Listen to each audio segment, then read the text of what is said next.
Alors, elle se précipite sur lui. Vous entamez les hostilités avant qu'il n'ait eu le temps de réagir. Votre premier coup fait mouche automatiquement. Donc il perd direct 4 points d'endurance. Poursuivez selon les règles du combat au corps à corps. Et lui, il est juste à main nue, quoi. En plus. Ouais, enfin, juste un couteau, hein, c'est pas ouf non plus. Oui, mais plus les 2 points, donc Ah oui, c'est vrai que j'ai mon bras. ça t'as ton bras. Donc voilà. 6. Donc, il déglutit péniblement et tu lui mets un coup en plein dans le plexus solaire. Du coup, il est paralysé, tu peux lâcher. Non. 6. Ah, en général, un coup dans le plexus, Tu mets. Maintenant, tu l'agrippes, tu le fais sortir de derrière le comptoir et tu le mets à terre violemment. C'est violent. Paf. 2. Ah, bon. Tu allais l'achever d'un gros coup de poing, mais il arrive à faire un tourné-boulet, il te fait chuter. tu éternues. Tu perds un point d'endurance. C'est pas juste, normalement c'est une réussite critique.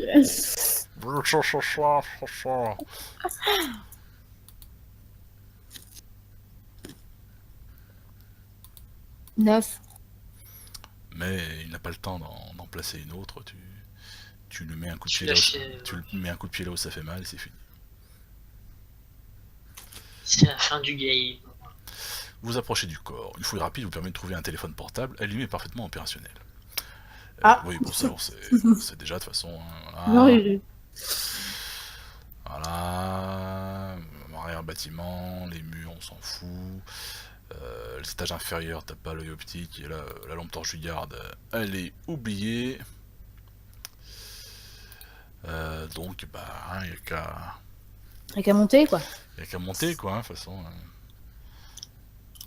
priori, ça va pas. Oui, on se redirige vers le même truc. Donc, mais tu peux aller directement au deuxième étage. Hein, bon, enfin, on sait qu'il est là avec l'autre ligne temporelle, mais. Oui. Bah non, mais tu peux essayer de Oh non, sauver la fille quand même, je sais pas. Hein. Je sais pas ce que ça apporte. Jeanne. ouais, mais est-ce que ça va pas me faire la même fin quoi? Ah bah non. C'est très improbable. Bah du coup je vais quand même essayer d'y aller, mais note ce paragraphe au cas où quoi.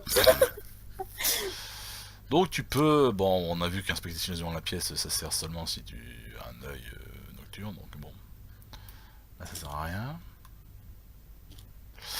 Donc tagadagada, Chouin de chouin. tagadagada, pas d'œil optique, fille nue, avec câble dans le corps. Alors voilà, tagadagada, on le menace de l'arme.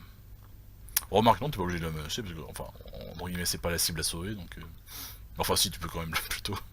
Ah bah oui, enfin bon. Voilà, tu le menaces. La dialogue de Max. Tu travailles pas pour Raoul. Vous êtes maintenant en mesure de voir son visage. Il faut bien admettre qu'elle est plutôt mignonne. Même très mignonne. En fait, que ce soit le visage ou le reste du corps, tout est très bien proportionné. Mais puisque son identité semble devoir rester un mystère, il se paraît peut-être temps d'en savoir davantage sur tout le reste.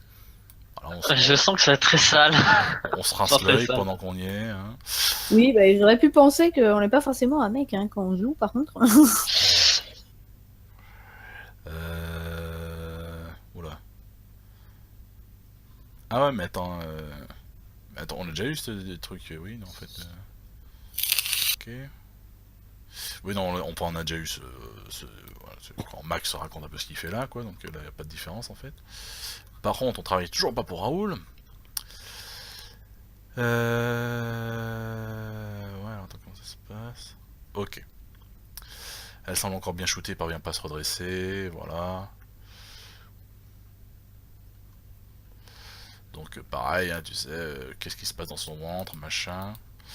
Pas trop ce qui se passe. Par contre, tu as un dialogue tout à fait différent, là, et long même. Oula, ça commence où là? Wesh. Ça commence là où je vais mettre un... Non, ça n'a pas marché, ça l'a mis tout en bas. Attends, je vais mettre un emoji, voilà. Voilà, ça commence après l'emoji. Ok. Du calme, s'il vous plaît, moins de bruit.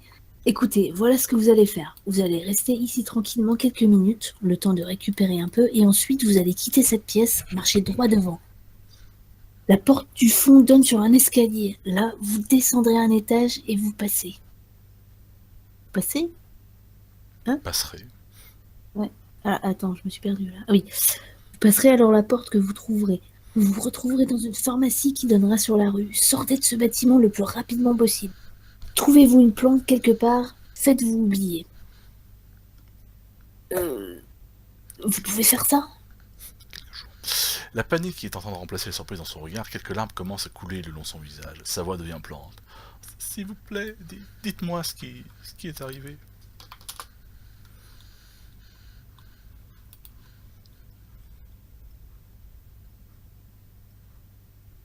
Attends, parce que j'ai un peu du mal avec mon scroll. J'aurais dû mettre ma souris. Écoutez, faites-moi confiance, d'accord? Ce n'est ni lieu ni endroit pour discuter, et je vous promets que vous n'avez rien. Disons que je suis arrivée à temps.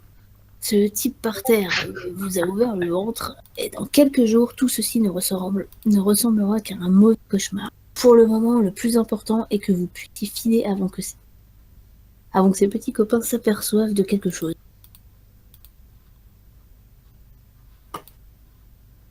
Il vous semble entendre un bruit au plafond. Quelqu'un va finir par descendre voir ce qui se passe. Il n'y a pas de temps à perdre.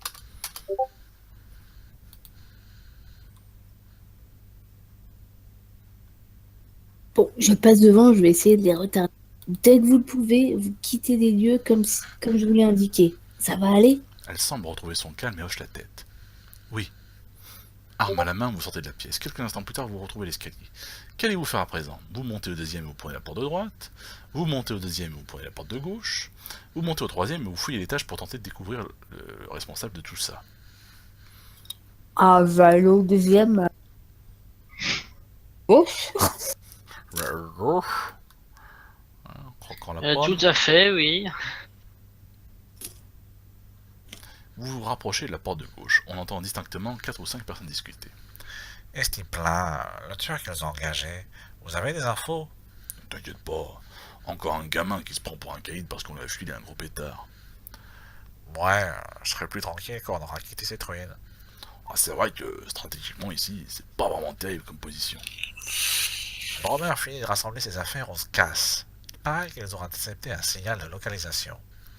Ah, c'est bon, les gars, arrêtez de délirer. Qui va s'intéresser à ces filles? Vous avez vu combien on est? Sans compter le garde du corps du patron qui pourrait en prendre 10 à lui tout seul. C'est clair, il me fout les jetons ce type. Il a tout simplement plus rien d'humain. Vous reculez silencieusement. Qu'allez-vous faire à présent? Tu ne peux pas nettoyer la pièce parce que tu n'as pas de grenade HEP. Ah si? Non, tu as une grenade EMP. Ah oui, C'est non. ce que tu as demandé. Tu peux laisser ces hommes tranquilles t'intéresser à la porte de droite ou monter directement au troisième étage, en sachant maintenant ce qui t'attend là-bas. Je vais aller à la porte de droite pour commencer.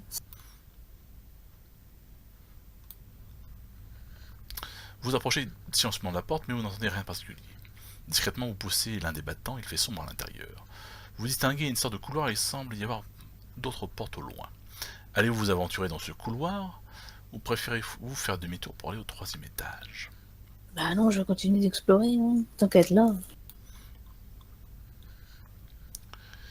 Vous avancez dans le couloir. Non seulement il fait sombre ici, mais il fait également assez froid. De part et d'autre du couloir, des portes, défoncées par la plupart, donnent sur des pièces vides de dizaines de mètres carrés. Certaines sont équipées de vieux matelas. Les bouteilles vides qui traînent un peu partout finissent de vous convaincre que vous avez fait un vieux squat, mais ces occupants ont visiblement vidé les lieux. Le couloir tourne sur la droite et vous comprenez alors d'où vient ce froid. Tout au fond du couloir, il manque une fenêtre et les quelques planches clouées la veille pour obstruer le passage n'empêchent pas l'air de s'infiltrer. Les portes en revanche sont en meilleur état et sont pour la plupart fermées. Le couloir est légèrement mieux éclairé grâce à la présence d'un lampadaire électrique à l'extérieur ainsi que la lune, parfaitement visible au travers des fenêtres encore en état. Vous vous écoutez mais aucun bruit ne vous parvient. Vous ouvrez donc prudemment la première porte. Nouvelle pièce vide, mais il y a ici un évier et des toilettes qui semblent avoir fonctionné si on en croit les flaques d'eau au sol. Au vu de la tuyauterie, aussi vieille et délabrée que la cuvette, il est d'ailleurs surprenant que cette fuite n'ait pas encore inondé l'ensemble de l'immeuble. Vous passez à la pièce suivante, il vous a semblé entendre quelque chose bouger à l'intérieur. Vous ouvrez la porte lentement et le plus silencieusement possible. Quelques matelas sont disposés dans la pièce, 3 d'entre eux sont occupés. Alors, tu recherches une femme qui s'appelle Satori, et une troisième option c'est rechercher un homme, et je termine la